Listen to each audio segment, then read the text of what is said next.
എങ്ങാനും അങ്ങനൊരു സാഹചര്യം ഉണ്ടായാ നീ എന്ത് ചെയ്യും?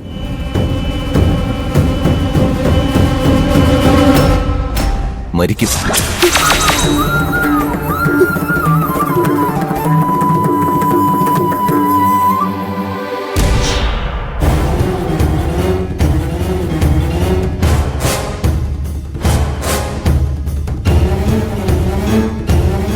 ഇവരെന്തിനാ രാവിലെ തന്നെ ഇവിടെ ഒന്ന് നിൽക്കുന്നേ? സീതാന്റിയെ ഇന്നലെ കമ്പനിയില് ഒരു ബോംബ് പൊട്ടിച്ചു. പേടിച്ച് മാഡത്തിനോട് വല്ല ഹെൽപ്പും ചോദിക്കാൻ വന്നതായിരിക്കും. കൈലാഷ് സാറിന്റെ കാറല്ലേ അത്? അപ്പൊ സാറ് വന്നിട്ടുണ്ടോ? പാർവതി കൈലാഷിനോട് പ്രിയനും അവളും തമ്മിൽ ഇഷ്ടത്തിലാണെന്ന് പറഞ്ഞ എല്ലാ പ്രശ്നങ്ങളും തീരും. പാർവതി എന്റെ ജീവിതത്തിലില്ലെങ്കിൽ ഞാൻ ജീവിക്കുന്നതിൽ ഒരു അർത്ഥവുമില്ല. കൈലാഷ്, ഈ വിഷയത്തെപ്പറ്റി സംസാരിക്കാൻ എനിക്കൊരു താല്പര്യമില്ല. ഇതിനു വേണ്ടി മാഡം എന്നെ വിളിക്കരുത്.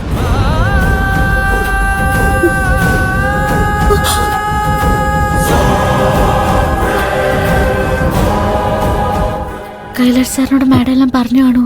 ആ, പറഞ്ഞു കാണാനാ സാധ്യത.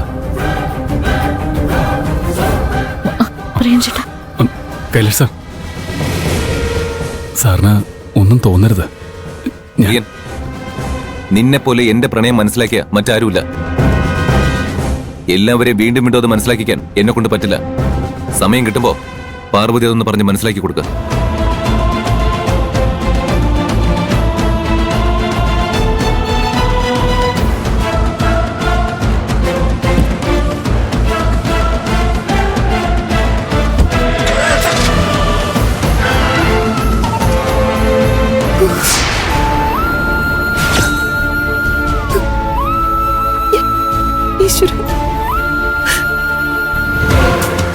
കൈലാഷ് സാറ് നല്ല ദേഷ്യത്തിലാണല്ലോ പോകുന്നത്. സാർ എല്ലാം അറിഞ്ഞെന്ന് തോന്നുന്നു. ഒച്ച വെക്കല്ലേ. എന്താ നടന്നതെന്ന് എനിക്കറിയണം. അവരെന്താ സംസാരിക്കുന്നതെന്നൊന്ന് ശ്രദ്ധിച്ച് കേൾക്ക്.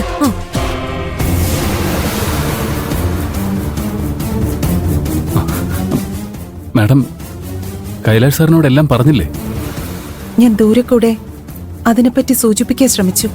അപ്പൊ തന്നെ അവൻ എന്നോട് ദേഷ്യപ്പെട്ട് ഇറങ്ങിപ്പോയി.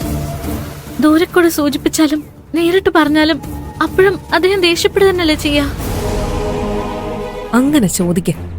മാഡം എന്തിനാ കൈലാഷിൽ നിന്നും സത്യം മറയ്ക്കുന്നേ? കൈലാഷ് സാറിനെ മുഴുവൻ സത്യം അറിയിക്കാൻ ഞാൻ മാഡത്തിനോട് എത്രമാത്രം കെഞ്ചി പറഞ്ഞതാ. എന്നിട്ടും മാഡം എന്തുകൊണ്ടാ ഇങ്ങനെ ചെയ്തത്? നിന്നെ നഷ്ടപ്പെട്ട എന്ത് ചെയ്യൂന്ന് ഞാൻ കൈലാഷിനോട് ചോദിച്ചപ്പോ അവൻ എന്താ പറഞ്ഞെന്ന് നിനക്കറിയോ? ഒരു നിമിഷം പോലും ആലോചിക്കാതെ അവൻ മരിക്കൂന്ന് പറഞ്ഞു. അവൻ സ്വന്തം സഹോദരനെ പോലെ കാണുന്ന ഈ പ്രിയനെയാണ് നീ സ്നേഹിക്കുന്നെന്ന് കൂടി ഞാൻ പറഞ്ഞ അവൻ എങ്ങനെ പ്രതികരിക്കുമെന്ന് നീ ഒന്ന് ചിന്തിച്ചു നോക്ക്.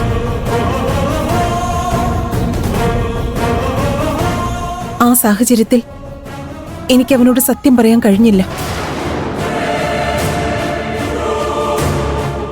നിന്റെ വിഷമം എനിക്ക് മനസ്സിലാകാഞ്ഞിട്ടല്ല പാറു. ഇതിനെല്ലാം കാരണക്കാരി ഞാനാണെന്നും എനിക്കറിയാം. എനിക്കിനി കുറച്ച് സമയം കൂടി തന്നാ മതി. ഞാൻ കൈലാഷിനെ കാര്യങ്ങൾ പറഞ്ഞ് മനസ്സിലാക്കിപ്പിച്ചോളാം. ഇപ്പോ എല്ലാ സത്യവും അവനോട് പറഞ്ഞ് അവനെ മാനസികമായി തകർക്കാൻ എനിക്ക് പറ്റില്ല. നീ എന്നോട് ക്ഷമിക്ക്. മാഡം, ഇങ്ങനൊരു അവസ്ഥ ഉണ്ടാകാതിരിക്കാനാണ് ഞാൻ നിന്നെ തടയാൻ ശ്രമിച്ചത്. ഇനി നിന്റെ ഇഷ്ടത്തിന് എന്താണെന്ന് വെച്ചാൽ ചെയ്തോ. പ്രിയൻ ചേട്ടാ,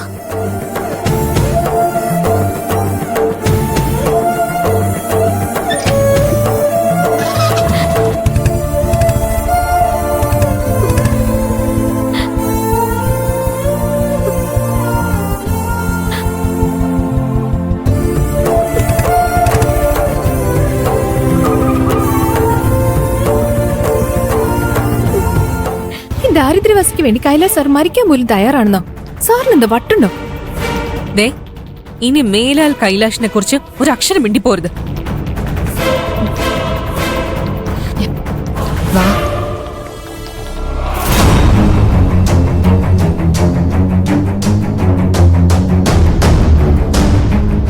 ആന്റി, നീ കമ്പനിയിലേക്ക് പോയില്ലേ? കമ്പനിയിലെ കാര്യങ്ങളൊക്കെ ഒരു പ്രോബ്ലം ഇല്ലാണ്ട് നടക്കുന്നുണ്ട്.